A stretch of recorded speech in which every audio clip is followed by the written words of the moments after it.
بسم الله الرحمن الرحيم. السلام عليكم ورحمة الله وبركاته. الحمد لله رب العالمين، والعاقبة للمتقين، ولا عدوان إلا على الظالمين، والصلاة والسلام على أشرف الأنبياء والمرسلين وعلى آله وأصحابه أجمعين.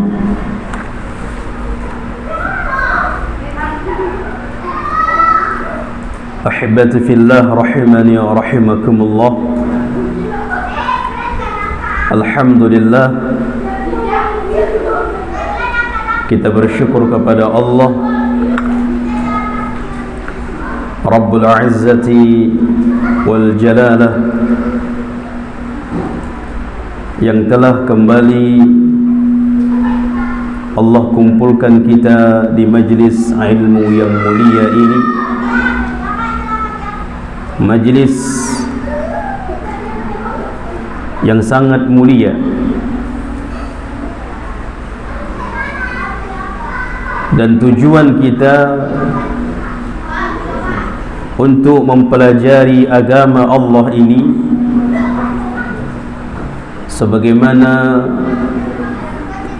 yang dikatakan oleh para ulama, di antaranya Imam Ahmad bin Hanbal,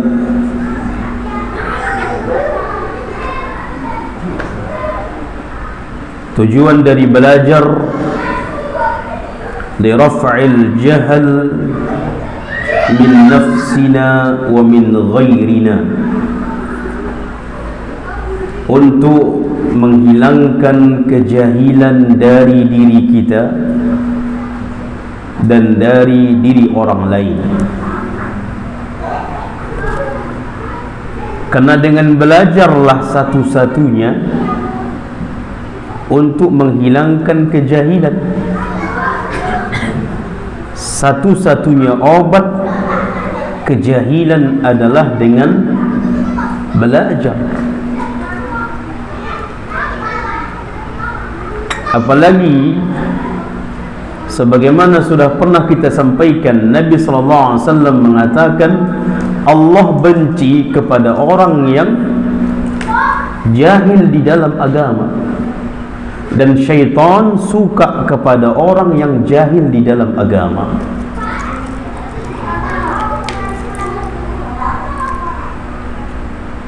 Allah benci kepada orang yang tidak tahu dalam agama,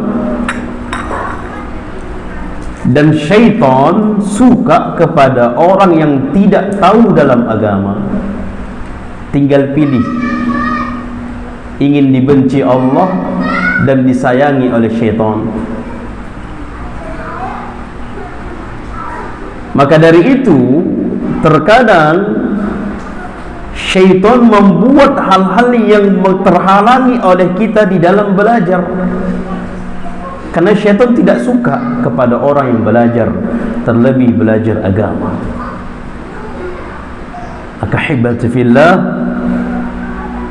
tujuan kita adalah pertama mengangkat kejahilan dari diri kita, terlebih kejahilan di dalam agama. Dan yang kedua, setelah kita faham, lalu kita mengajarkan kepada orang lain, mendakwahkan agama ini, itu berarti mengangkat kejahilan dari orang lain. Dan itulah tujuan belajar yang dikatakan oleh Al-Imam Ahmad bin Hanbal. Ahibati fillah rahimani wa rahimakumullah. Kembali kita membahas dari pembahasan kitab tafsir, yang kita masih berada di dalam tafsir surah Al-Fatihah, yang kita masuk kepada ayat Ayat yang keberapa kita Pak? Keempat ya. Maliki yaumiddin. Kemarin di ayat yang ketiga Ar-Rahmanur Rahim sudah kita bahas di pembahasan Bismillah. Namun sedikit kita ingatkan Ar-Rahman Ar-Rahim ada dua sifat, ada dua nama. Ada dua nama Allah Rabbul Izzati wal Jalalah yang mulia, yang indah, yang di dalam nama terkandung sifat, yang di dalam nama terkandung sifat, dan tidaklah di dalam sifat terkandung nama. Tidak.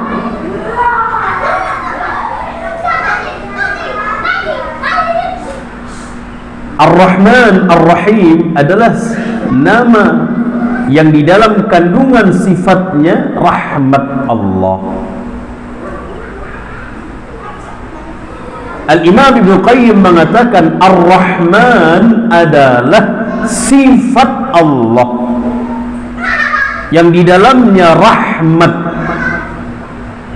Rahmat Allah mencakup kepada bisa rahmat secara umum dan bisa rahmat Allah secara khusus.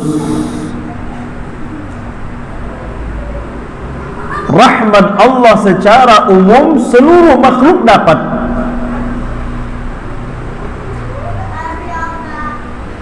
Namun ada rahmat Allah secara khusus.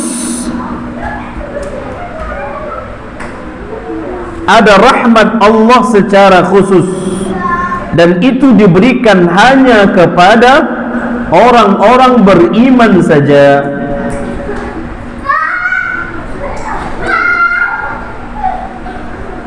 Itu diberikan kepada orang-orang beriman saja.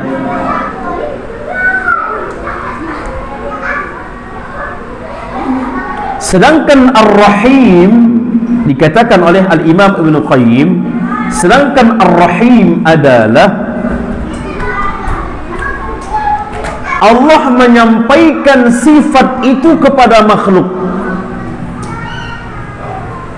Jadi Ar-Rahman sifat, sedangkan Ar-Rahim dan bentuk rahimnya Allah adalah Allah sampaikan sifat Rahman itu kepada makhluk.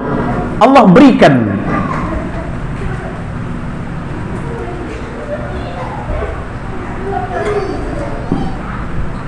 Ar-Rahim, Allah menyampaikan rahmat itu kepada makhluk dengan kadar masing-masing. Itulah tadi kita sampaikan, ada yang umum, berbentuk umum, dan ada yang berbentuk khusus.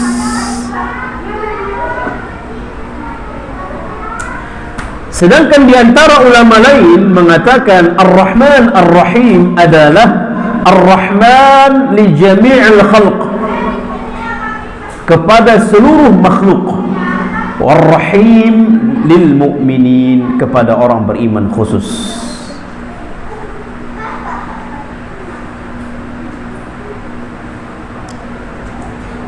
Jadi intinya adalah rahmat Allah. Kita tahu rahmat Allah itu yang sangat luas.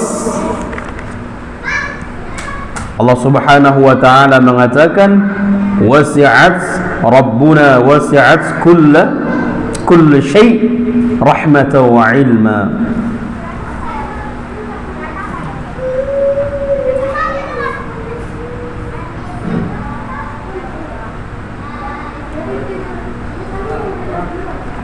Dan ahibati fillah rahimani wa rahimakumullah, disebutkan di dalam hadis,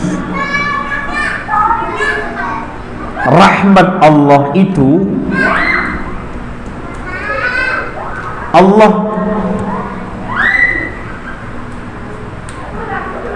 rahmat Allah itu ada 100. Rahmat Allah ada 100. Inna lillahi mi'ata rahmah فمنها رحمة بها يتراحم الخلق بينهم و99 ليوم القيامة. Disebutkan dalam hadis Imam Muslim dari Salman Al-Farisi bahwasanya Allah memiliki 100 rahmat, dan satu rahmat Allah turunkan di permukaan bumi dunia ini, sehingga dengan satu rahmat itulah dibagi kepada makhluk. Yataraham rahmatun biha, faminha rahmatun biha yatarahamul khalq bainahum. Allah turunkan satu rahmat, sehingga dengan satu rahmat itulah dibagi kepada seluruh makhluk.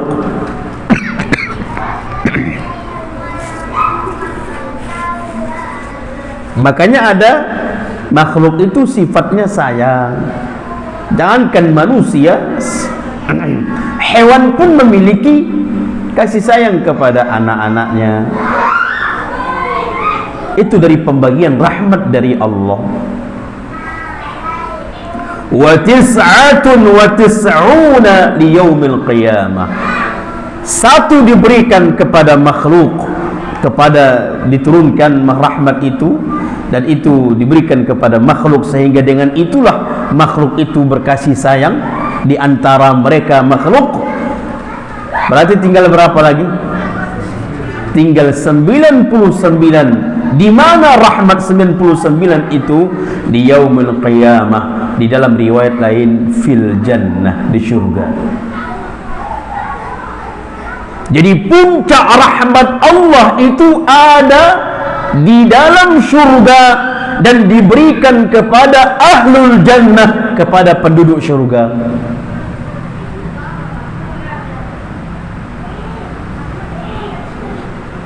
Sedangkan rahmat yang sedikit, yang begitu Allah turunkan saja, satu di antaranya sudah kita merasakan kasih sayang luar biasa.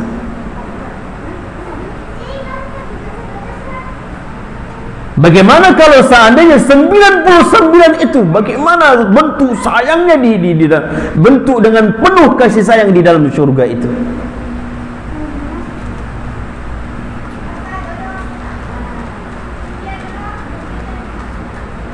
Dan Allah sangat sayang, rahmat kepada hamba-hambanya. Sayang Allah kepada hambanya luar biasa. Disebutkan dalam hadis Al-Bukhari dan Imam Muslim, ketika Nabi SAW melihat sebuah pemandangan, seorang wanita tawanan mencari bayinya. Seorang wanita tawanan mencari bayinya. Dia cari kemana-mana.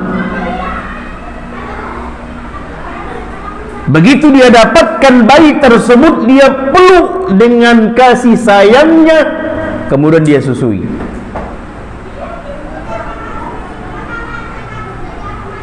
Nabi melihat itu, dan para sahabat juga melihat ibu tersebut, wanita tersebut. Rasulullah mengatakan, mungkinkah setelah dia mendapatkan anak itu, dia lemparkan anak itu ke api? Kata para sahabat, enggak mungkin ya Rasulullah. Sedangkan dari ketika dia melihat mendapatkan anak tersebut, dia peluk dengan kasih sayang. Dia peluk dengan kasih sayang. Tentunya dengan kasih sayang berarti wanita itu tidak ingin ada sesuatu yang mencelakai anaknya, kan begitu? Maka Nabi SAW mengatakan, demi Allah, kasih sayang Allah lebih besar daripada wanita itu kepada bayinya. Jadi seorang wanita yang sangat sayang kepada bayi, anak bayi, demikian juga kita ketika anak itu masih bayi, begitu sayang kita, jangan sesuatu yang menimpa dia, yang ada, bahkan nyamuk pun kita tidak ridha menggigitnya. Rasulullah mengatakan kasih sayang Allah kepada hambanya melebihi itu semuanya.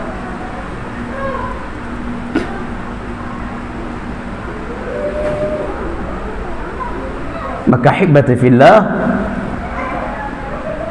carilah sayang dari Allah, carilah, raihlah kasih sayang dari Allah. Makanya bagaimana kita ingin memperoleh kasih sayang dari Allah? Allah mengatakan wa atii'ullaha war rasul la'allakum turhamun.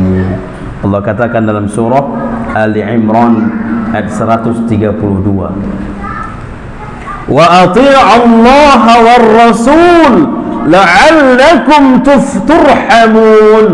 Taatilah Allah dan taatilah Rasul supaya kalian disayangi oleh Allah. Kata para ulama, berarti ingin mencari rahmat Allah, kasih sayang dari Allah, dengan cara apa? Dengan cara taat kepada Allah dan Rasul.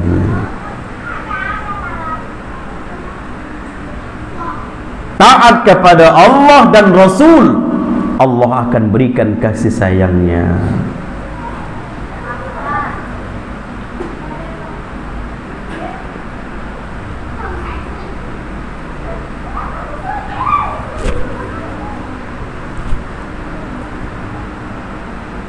Maka hibati fillah, mencari kasih sayang dari Allah dengan ketaatan kepada Allah dan Rasul.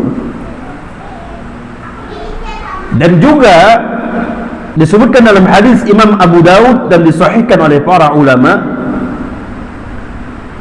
ar-rahimun yarhamuhumur rahman. Orang yang penyayang kepada sesama manusia, maka Allah akan menyayangi mereka. Juga dengan cara apa kita memperoleh kasih sayang dari Allah? Dengan kita memiliki kasih sayang kepada makhluk, dengan kita memiliki kasih sayang kepada sesama. Sayang kepada sesama muslim, bukan saling membenci, bukan saling menghina dan mencela. Sayang kepada muslim.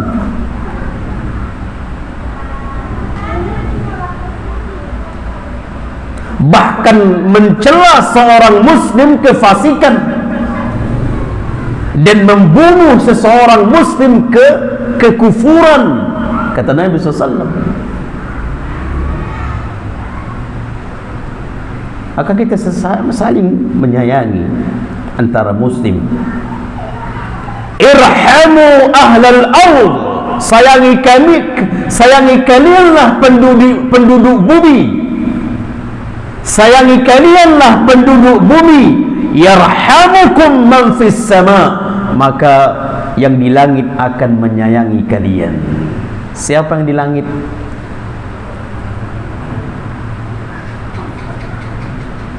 Siapa yang di langit? Allah. Malaikat. Yarhamukum man fis sama, maka Allah dan makhluk-makhluk yang di langit akan menyayangi kalian. Kapan yang di langit menyayangi kita? Tatkala kita menyayangi penduduk bumi.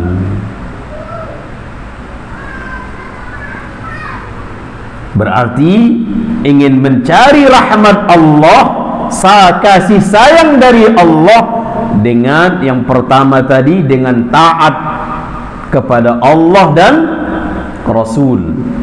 Dalilnya dalam surah Ali Imran ayat 132. Kemudian yang kedua, dengan kita berkasih sayang kepada sesama, kepada penduduk bumi. Disebutkan dalam hadis Abu Daud dan disahihkan oleh para ulama, ar-rahimun, orang yang memiliki sifat kasih sayang kepada sesama, yarhamuhumur rahman, maka Allah akan merahmati mereka, Allah akan menyayangi mereka.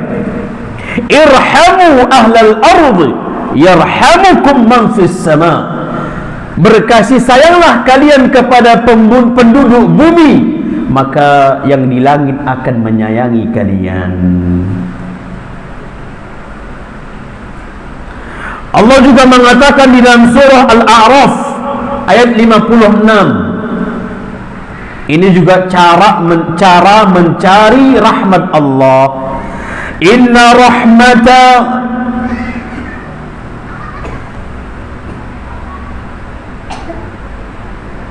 ada kurang kayaknya.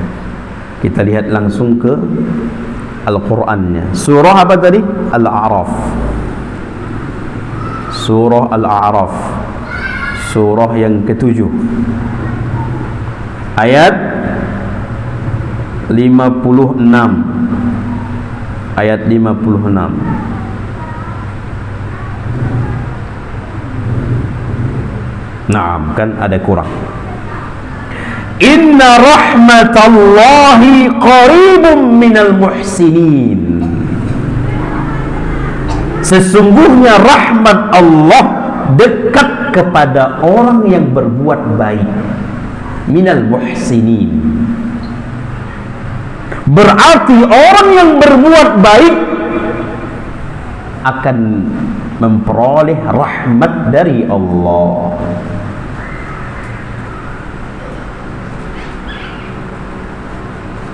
Ada berapa cara mencari rahmat Allah? 3. Kita cukupkan dulu 3 itu ya. Makanya tak boleh kita berputus asa dari rahmat Allah, karena rahmat Allah yang begitu luas. Gak boleh kita berputus asa. Sekalipun kita ini banyak dosa, gak boleh berputus asa dari rahmat Allah. Allah mengatakan, qul ya ibadiyalladzina asrafu ala anfusihim la taqnatu min rahmatillah. Katakan kepada hamba-hambaku yang melampaui batas, hamba-hamba mujrimun, hamba-hamba pelaku dosa, sampaikan kepada mereka, ini luar biasa ini. Hamba itu pelaku dosa, masih Allah panggil hamba.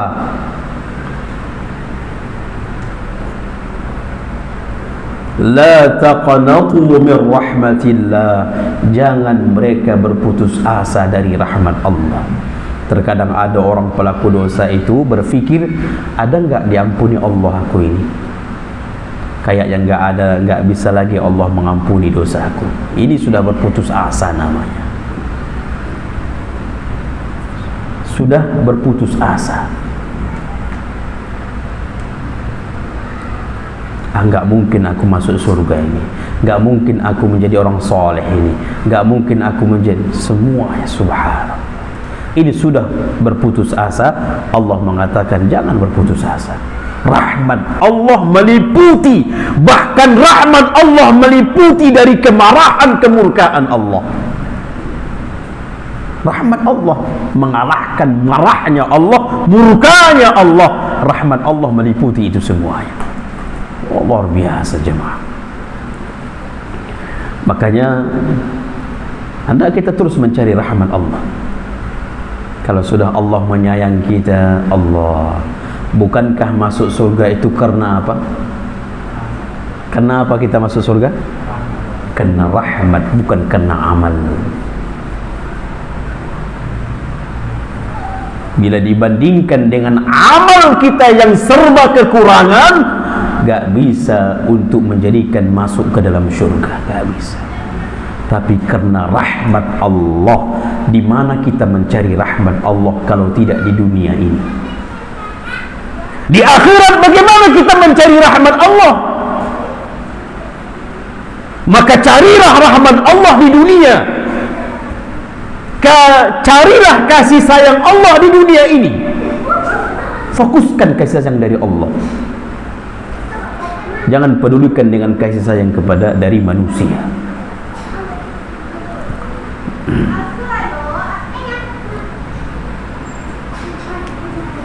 Baik.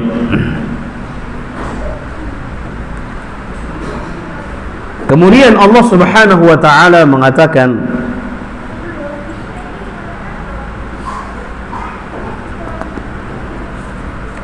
di ayat yang keempat,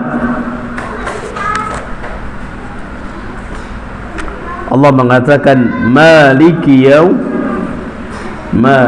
yaumiddin.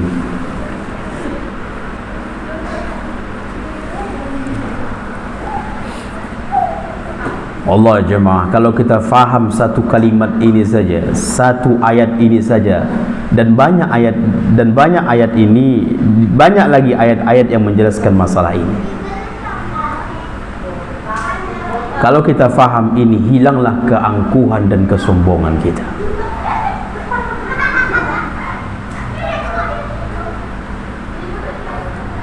Allah mengatakan maliki yaumiddin. Kalau mimnya dipanjangkan, maliki, mimnya dipanjangkan artinya pemilik. Pemilik, pengatur.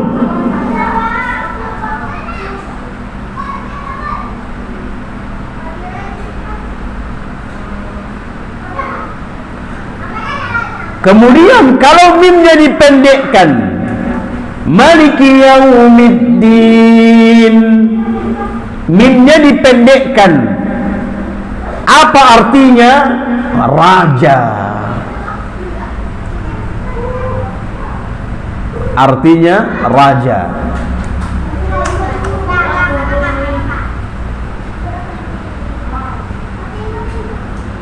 Benar nggak artinya raja? Raja di hari kiamat. Benar nggak? Benar. Berarti kedua bacaan antara dipanjangkan dan dipendekkan mimnya, kilahuma sahih, kedua-duanya cara bacanya benar. Bahkan disebutkan dalam tafsir Ibnu Katsir, itu cara kesahihannya sampai kepada mutawatir di dalam qiraah sab'ah. Jadi kalau kita membaca maliki yaumiddin, benar. Juga maliki yaumiddin, benar. Karena arti maliki yaumiddin dengan maliki yaumiddin adalah tetap kepada Allah. Tujuannya kepada Allah. Raja di hari kiamat. Benarkah Allah raja di hari kiamat? Nah. Makanya Allah mengatakan limanil mulkul yaum, lillahi wahidil qahar. Siapa raja hari ini?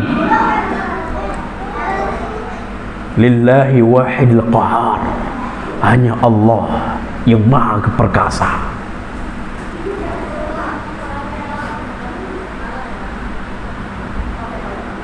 Makanya Allah juga mengatakan dalam hadits qudsi, qala Allah Ta'ala ana malik, aku raja.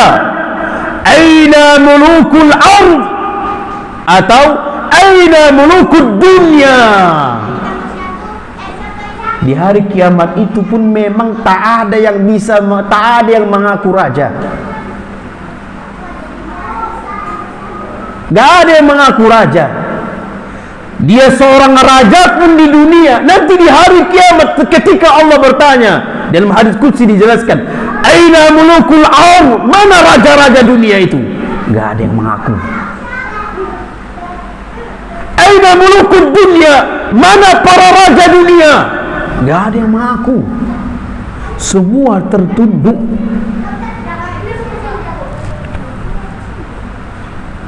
Semua tertunduk. Sekalipun dia raja di dunia, enggak mau, dia enggak bisa mengaku. Kena faham mereka.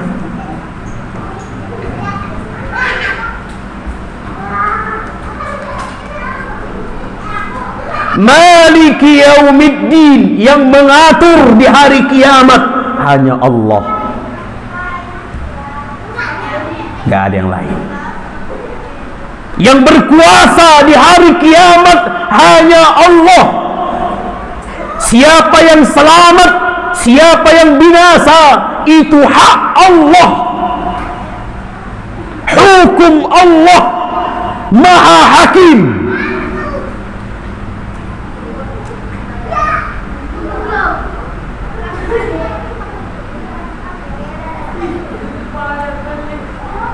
Hatta sampai untuk berbicara saja pun harus izin dari Allah. Berbicara, apalagi yang lain, berbuat lain. Berbicara saja harus izin dari Allah,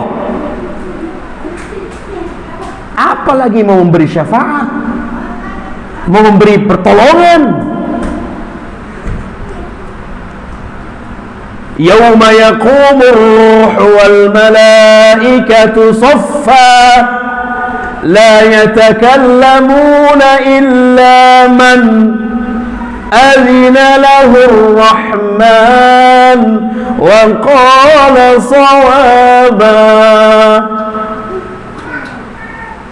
Yauma yaqumur ruh wal malaikah saffa saffa, ketika para malaikat, para nabi, para rasul, para manusia, para jin, makhluk berdiri tunduk, berbaris, saffa-saffa, berbaris indah. Kata Nabi SAW, bagaimana berbarisnya nanti di hari, di waktu itu berdiri berbaris para malaikat, para nabi, para rasul, manusia, jin. Bagaimana berbarisnya? Kata Nabi SAW, berbarisnya seperti bersofnya orang-orang yang sholat.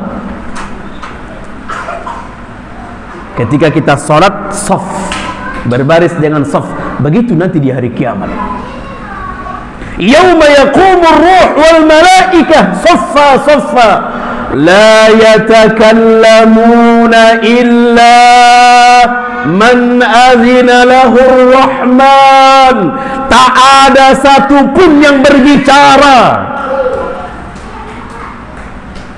tak ada satupun yang berbicara illa man azina lahu ar-rahman, kecuali diizinkan oleh Allah berbicara. Itu pun kira berbicara diizinkan. Wa qala sawaba, dia harus berbicara dengan benar. Jangankan untuk berbuat macam-macam, berbuat lain, berbicara saja izin dari Allah. Karena di hari itu, di hari kiamat, Malik, Allah yang pengatur, Allah yang raja, Allah yang pemilik.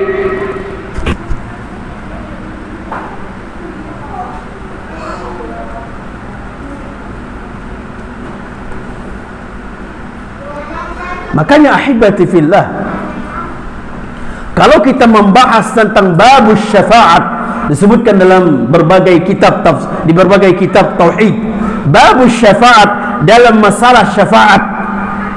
Subhanallah, Allah mengatakan qul lillahi syafa'atu jami'an, benarlah syafaat itu secara asal milik Allah. Syafaat itu secara asal milik Allah. dan Allah yang berhak memberikan izin kepada siapa-siapa yang memberikan syafaat. Makanya jangan terkadang, subhanallah, seperti ucapan-ucapan orang Quraisy di waktu itu ketika mereka, alasan mereka menyembah patung, liyuqarribuna, untuk mendekatkan kami kepada Rob-Rob kami, dalam juga untuk memberikan syafaat, supaya mereka memberikan syafaat kepada kami di hari kiamat, supaya mereka menjadi penolong kepada kami di hari kiamat. Pertanyaannya, Allah izinkan tidak dia syafaat?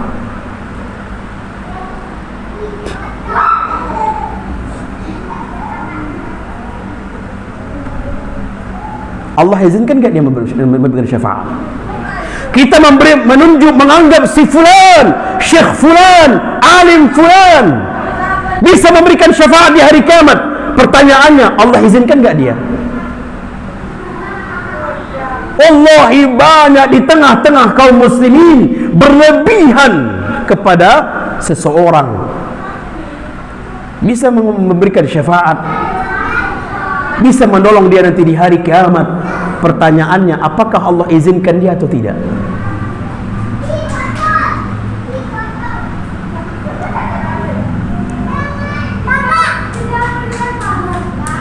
Makanya fokuskan kepada Allah. Siapa yang diizinkan oleh Allah memberikan syafaat, itu tidak peduli kita. Jangan pedulikan itu. Yang kita pedulikan adalah Allah. Fokuskan kepada Allah, dekatkan diri kepada Allah, jaga hubungan dengan Allah. Siapa yang memberikan syafaat, itu hak Allah. Yang kedua, diizinkan oleh Allah. Yang kedua, diridhoi oleh Allah. Makanya syafaat itu ada dua syarat. Ada dua syarat syafaat itu diperoleh. Yang pertama, diizinkan oleh Allah yang memberikan syafaat. Yang kedua, ada orang-orang atau ada yang diizinkan oleh Allah memberikan syafaat kepada orang lain, dan orang lain yang diberikan syafaat harus ridho Allah.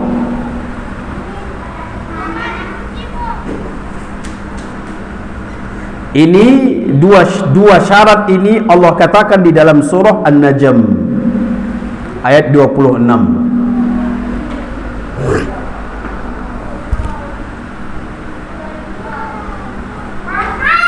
Wa kam min malakin fis samawat la tughni syafa'atuhum syai'a illa min ba'di an ya'zana Allah liman yasha'u wa yarda.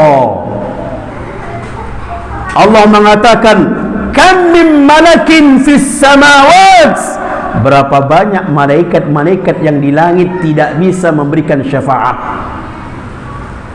Berarti malaikat pun, ada malaikat yang tidak diizinkan oleh Allah memberikan syafaat.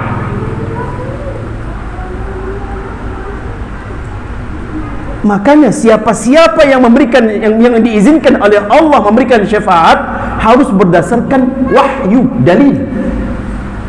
Contoh,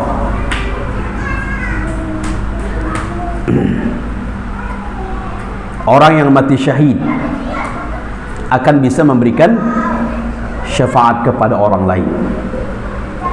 Kemudian seorang anak yang meninggal sebelum baligh, anak-anak yang meninggal sebelum baligh, kemana mereka jemaah?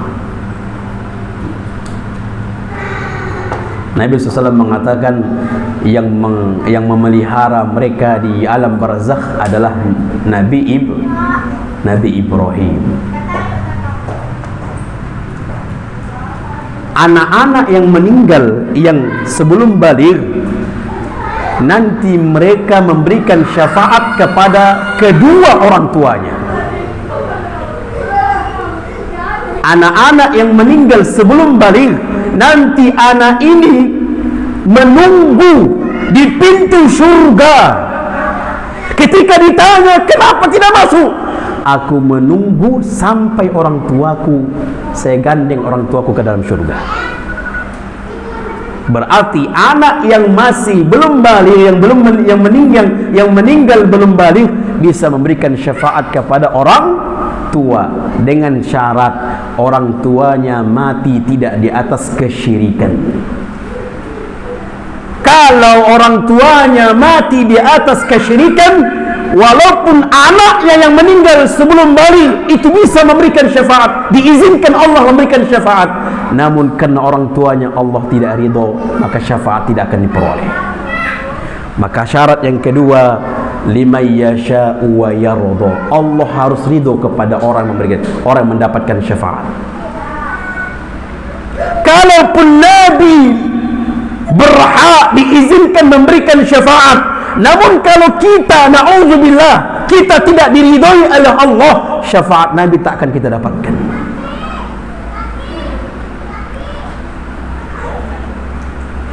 Tak akan dapat.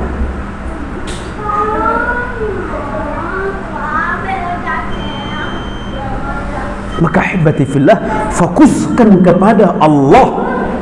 Jangan fokuskan si fulan nanti menolong kita, syekh fulan nanti menolong kita, alim fulan nanti menolong kita nanti di hari kiamat. Diizinkan Allah atau tidak? Belum tentu diizinkan oleh Allah. Yang kedua, kita diridhoi oleh Allah atau tidak?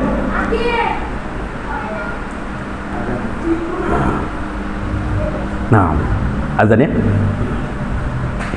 Kenapa? Karena Allah mengatakan Maliki Yaumiddin, yang berhak mengatur, satu pun tak boleh mengatur di situ di hari kiamat, hanya Allah. Baik, kita azan, kita solat Isya. Setelah solat Isya, lanjut kita Pak. Baik, insyaallah. Kalau mengantuk kita apa aja kan gitu ya. Assalamualaikum ala nabiyina Muhammad wa ala alihi wa sahbihi ajma'in. Assalamualaikum warahmatullahi wabarakatuh. Alhamdulillahi rabbil alamin. Wal 'aqibatu lil muttaqin wa la 'udwana illa 'alal zalimin. Wassalatu wassalamu ala asyrafil anbiya'i wal mursalin wa ala alihi wa sahbihi ajma'in. Ikhwani fi din, rahimani wa rahimakumullah. Allah subhanahu wa ta'ala mengatakan Maliki Yaumiddin, pemilik, penguasa, raja, Maliki Yaumiddin, pengatur nanti di hari Yaumiddin, di hari kiamat, hanya Allah. Kemudian maksud dari Yaumiddin, Yaumiddin yakni yaumul hisab.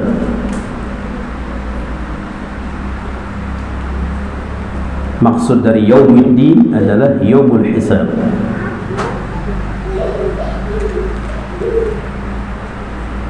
Bahkan di dalam surah Al-Infitar, Syekh Fauzan mengatakan tafsir dari Malik Yaumiddin adalah, Allah katakan dalam surah Al-Infitar,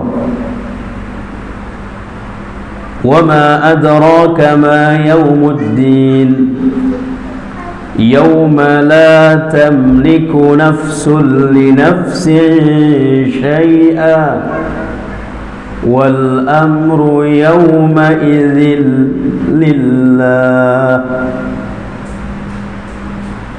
Tahukah kalian apa Yaumuddin? Yawma la tamliku nafsun li nafsin syai'a. Di hari itu tidak ada orang yang bisa menolong orang lain.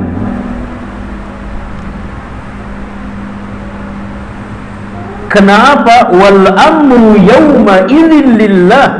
Karena di saat itu seluruh urusan yang dipegang oleh Allah. seluruh perkara itu yang berhak memutuskan adalah Allah. Siapa yang bisa menolong diizinkan oleh Allah, dan siapa yang berhak untuk ditolongnya juga harus ridho dari Allah. Jadi benar-benar luar biasa. Sampai Rasulullah sallallahu alaihi wasallam mengatakan kepada putrinya Fatimah,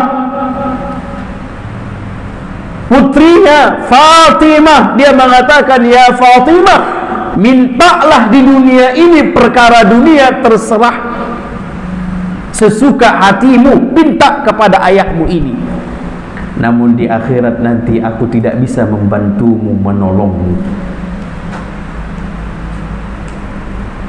Ini menunjukkan benar-benar kalau tidak ada izin dari Allah untuk menolong, Rasulullah menolong orang lain, gak bisa. Apalagi orang-orang yang dianggap bisa menolong. Terkadang dari kalangan Ahlul Bait katanya, kita mencintai Ahlul Bait. Nabi mengajarkan, memerintahkan kepada kita mencintai Ahlul Bait. Naam, sebatas mencintai. Apakah mereka nanti menolong kita? Allahu a'lam. Karena keputusan di tangan Allah. Keputusan di tangan Allah. Kenapa kita berlebihan?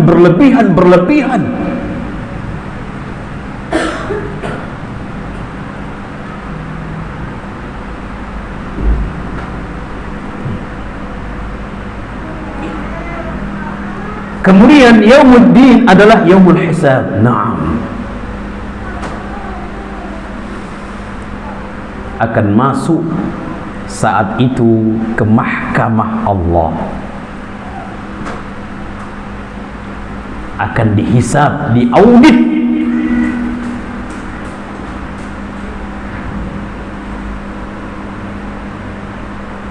Dan hakim di saat itu siapa? Allah. Alaihissallah bi ahkamil hakimin.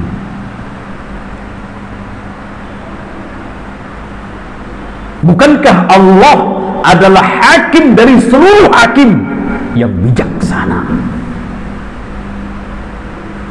Bisa saja di dunia ini perkara yang salah menjadi benar, yang benar menjadi salah. Namun nanti di hari kiamat masuk ke mahkamah Allah yang hakimnya Allah, mungkinkah itu terjadi? Alaihissallah bi ahkamil hakimin. Tak akan terjadi. Bisa saja orang itu masuk di mahkamah dunia dan nanti di mahkamah Allah perkaranya dibenangkan, karena yang menghakimi berbeda. Bisa saja di mahkamah dunia dia dikalahkan, disalahkan, padahal dia benar. Nanti di mahkamah Allah bisa saja dia dibenarkan, karena hakimnya di saat itu Allah yang maha hakim.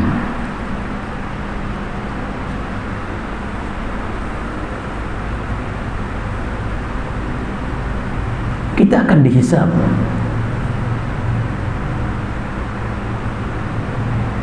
Allah jemaah, kalau kita berkeyakinan kita akan dihisab, terlalu sempit dunia ini rasanya, terlalu sempit. Kita memiliki kemewahan, terlalu kita, tatkala kita memikirkan yaumul hisab ada, subhanallah, kemewahan itu akan diaudit semuanya, bahkan per 1000 pun diaudit.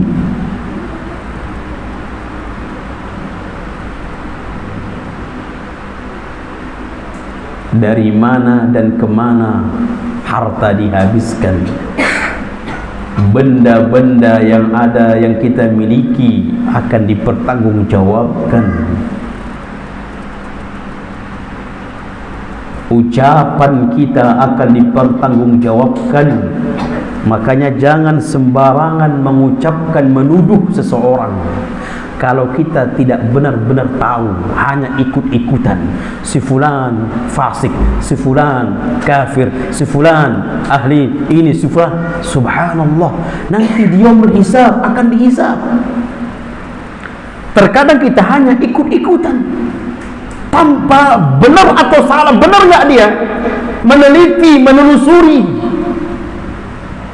akan dihisab.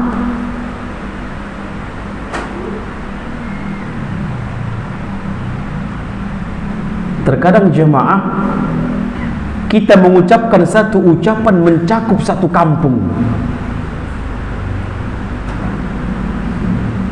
satu ucapan mencakup satu desa, satu kabupaten, satu provinsi, satu negara.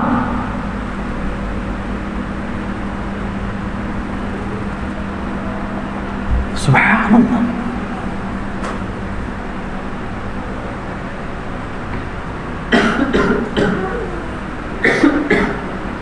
Apapun bentuk dari gerakan kita akan dihisab. Sekecil apapun gerakan itu akan dihisab. Kalimat-kalimat seperkalimat-kalimat akan dihisab.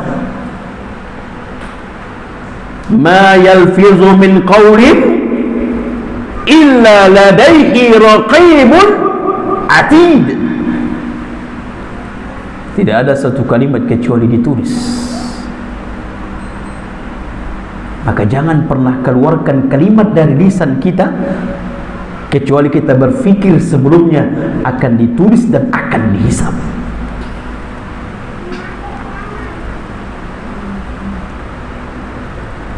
Makanya disebutkan di dalam hadis Imam Muslim, tatkala Nabi bersama para sahabat lagi sedang duduk-duduk, Nabi bertanya, "Atadaruna mal muflis?" Tahukah kalian siapa yang bangkrut itu? Lalu para sahabat mengatakan, "Innal muflis fina man la dirham lahu wala mata'." Yang bangkrut itu, ya Rasul, orang dahulunya mewah, kaya, lama-lama tuh akhirnya enggak punya harta. Bangkrut itu ya Rasul. Apa kata Nabi SAW? Hakikat bangkrut itu bagaimana? Innal muflis min ummati ya'ti yawmul qiyamah bisalah wa siyam wa zakah. Sesungguhnya orang yang bangkrut di kalangan umatku, Nabi mengatakan di kalangan umatku, berarti di kalangan kita umat Nabi Muhammad hadis ini terjadi. Bukan di kalangan umat Nabi Musa, bukan di kalangan umat Nabi Isa, lah, umatku kata Nabi.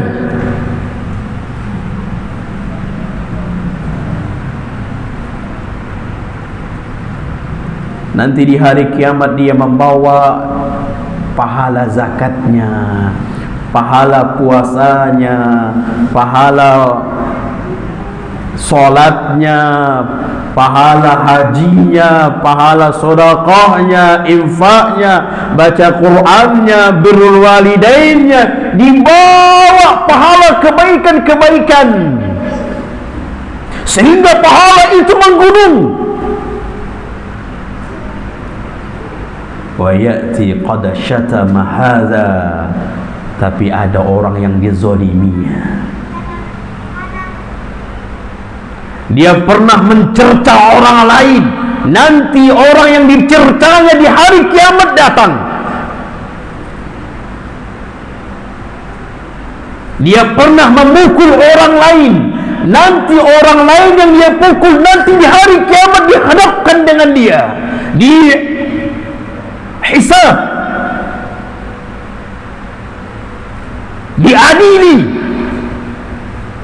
Bahkan kata Nabi SAW, kambing domba yang memiliki tanduk, lalu domba yang memiliki tanduk ini menanduk domba yang tidak punya tanduk, nanti di hari kiamat dibalas.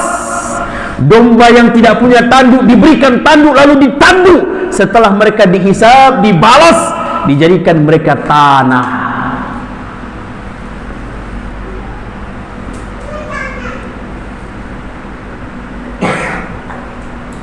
Jadikan mereka tanah, hewan-hewan itu. Berarti hewan saja pun nanti akan diadili. Mengambil harta orang lain tanpa izinnya, apalagi mencurinya, mengambil hak orang lain.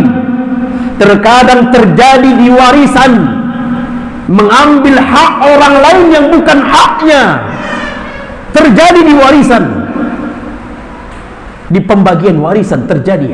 Hak yang bukan haknya dimakannya, diambilnya. Nanti di hari kiamat diadili, dihisab.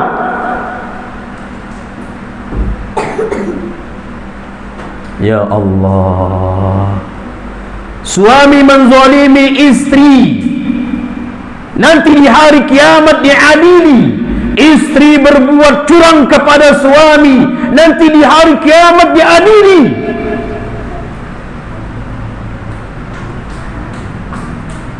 Orang tua menzalimi anak, tidak mengajarkan pendidikan agama, tidak mengajarkan kebaikan, nanti diadili.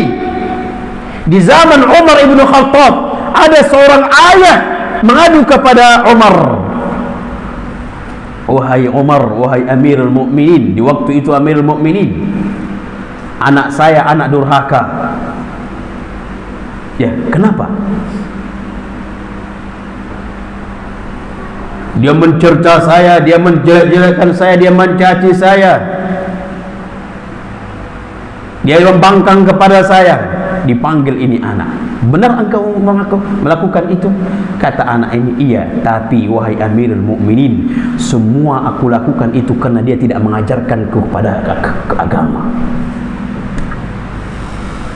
Dia tidak mengajarkanku, tidak mengajakku sholat.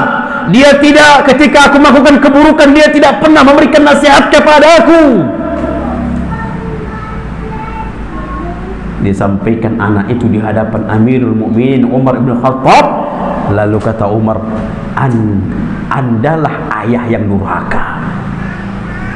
Berarti di saat itu ada ayah yang durhaka, bukan anak.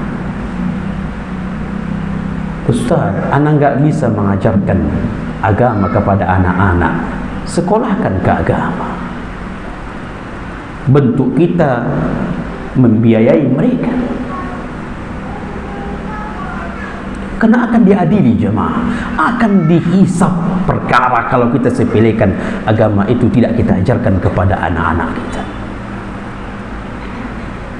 Akan diadili. Dan hakim di saat itu siapa? Allah.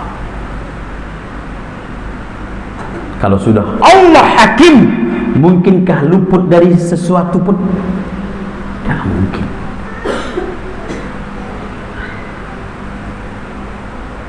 Inilah membuat kita itu bergerak dengan pergerakan yang kecil. Mengatakan kepada seseorang menuduh, nanti di hari kiamat akan dihadapkan. Menuduh orang lain, seseorang menjelekkan orang lain, menghibah orang lain, nanti yang diribahinya itu sebelum dia minta maaf, nanti dia kiamat dihadapkan. Makanya ahibati fillah, nanti di hari kiamat ada musuh-musuh yang menghancurkan pahala kita.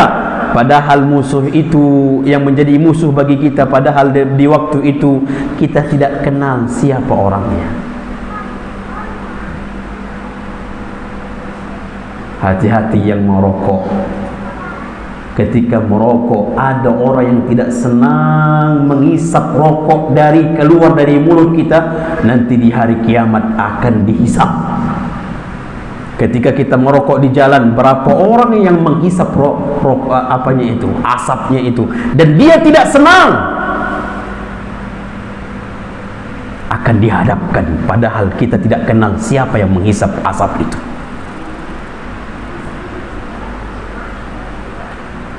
Sedetail-detailnya, sedikit pun tidak terluput, karena di saat itu adalah Allah yang akan menghakimi semuanya.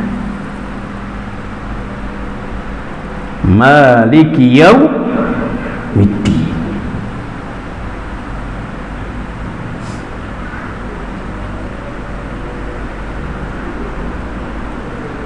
Maka inilah membuat kita jemaah subhanallah semakin berhati-hati. Ketika ada kesalahan kita langsung minta maaf. Ketika ada dosa kita langsung minta ampun kepada Allah. Rabbana la tu'akhidna in nasina aw akhtana. Ya Allah, jangan bebankan, jangan azab kami, jangan siksa kami. Jangan siksa kami, jangan azab kami. Yang ketika kami melakukan sesuatu yang kami lupa atau tidak tahu atau salah atas kesalahan kita. Maka hibati fillah, inilah dari tafsiran Maliki Yaumiddin. Iyyaka na'budu wa iyyaka nasta'in. Ini luas juga ini jemaah.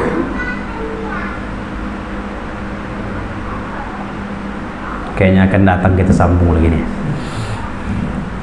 Allah, ini nikmat. Iyyaka na'budu wa iyyaka nasta'in. Ana pernah mendengarkan seorang imam hampir setengah jam dia tidak sanggup meneruskan ayat ini. Begitu dalamnya, indahnya, luar biasa. Begitu dalamnya ayat ini. Dan memang seluruh intisari di dalam ayat-ayat Al-Quran ada pada kalimat Iyyaka na'budu wa iyyaka nasta'in. Seluruh ayat, jumlah ayat seluruhnya ada intinya pada satu ayat ini, Iyyaka na'budu wa iyyaka nasta'in. Makanya saya ngerasanya kalau kita ambil malam ini hanya beberapa menit, ya Pak, akan datanglah kita bahas ini. Biar cepat juga pulangnya kan. Ana rasa ini saja yang mudah-mudahan bermanfaat. Sebelum kita tutup, ada kira-kira yang ingin ditanyakan?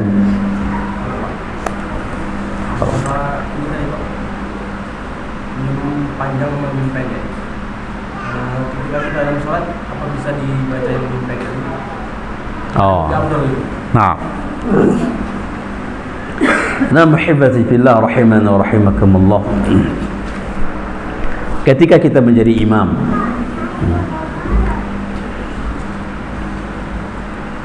mana yang kita baca, dipanjangkan mimnya atau dipendekkan? InsyaAllah kedua-duanya sahih. Namun juga kita harus melihat kondisi makmum kita. Nanti kalau kita katakan Alhamdulillahi Rabbil Alamin Ar-Rahmanir Rahim Maliki Yaumiddin, selesai kita sholat, basalahan Ustaz itu bahasa membaca ya gitu. Padahal dia ilmunya belum sampai. Duduk di warung kopi dia, tadi malam Ustaz itu apa kesalahan bacanya, masa dipendekkannya Maliki Yaumiddin, padahal Maliki Yaumiddinnya kesalahan Ustaz itu. Padahal dia yang salah, dia belum belajar, akhirnya menjadi fitnah. Maka biasa-biasa saja yang kita pakai yang panjang. Tapi kalau di jamaah itu tulabul ilmi, jamaah di pondok pesantren atau berjamaah itu sudah mengaji rata-rata, maka kita maliki yaumiddin kita pendekkan. Nanti ada yang nanya, kok dipendekkan Ustaz itu? Oh begini. Nah, ada yang menyampaikannya, mengajarkannya karena sudah disampaikan. Atau yang kedua, sampaikan dulu pelajarannya baru praktekkannya. Sama dengan membaca sujud, ketika kita sujud, ketika membaca ayat yang disunnahkan kita sujud, lalu kita bacalah di dalam salat, sujud kita di situ, tak faham makmumnya, subhanallah katanya lah, nggak faham makmumnya. Apalagi yang ibu-ibu tak nampak pula kan, orang kita sujud mereka ruku, Allahu Akbar, rupanya si imam sujud karena membaca ayat disunnahkan sujud. Si makmum yang perempuan dipikirnya Allah Akbar itu apa? Ruku. Allahu Akbar, ruku juga dia. Allahu Akbar, si imam bangkit, Allahu Akbar dari sujudnya. Kata si makmum perempuan, kok bisa Allahu Akbar bukan sami Allahu liman hamidah, katanya. Habis jadinya, ribut, kacau jadinya. Makanya sampaikan dulu pelajarannya. Jangan sok-sok aku harus praktikkan, akulah belajar di sini. Nggak bisa. Sampaikan dulu. Sudah disampaikan, sudah diajarkan, subhanallah. Bukankah di pendapat di antara pendapat al-imam mazhab, beliau mengatakan lebih ditekankannya zikir setelah solat itu dikuatkan. Subhanallah, subhanallah, subhanallah, subhanallah, subhanallah, dikuatkan. Tujuannya apa? Untuk mengajarkan. Setelah faham baru disirkan.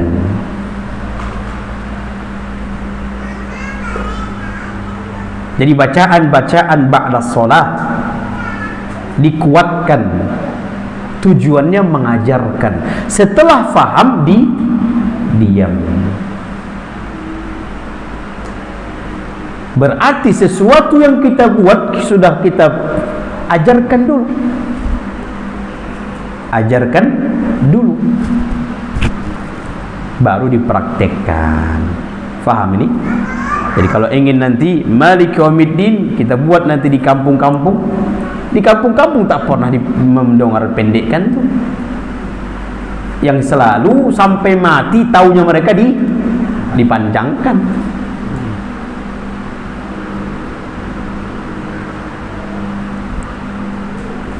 Habis pertanyaannya? Baik, kalau habis ini saja, mudah-mudahan bermanfaat. Kita tutup dengan doa kafaratul majlis. Subhanakallahumma bihamdika asyhadu an la ilaha illa anta astaghfiruka wa atubu ilaik. Akhiru dawana alhamdulillahi rabbil alamin. Wassalamualaikum warahmatullahi wabarakatuh.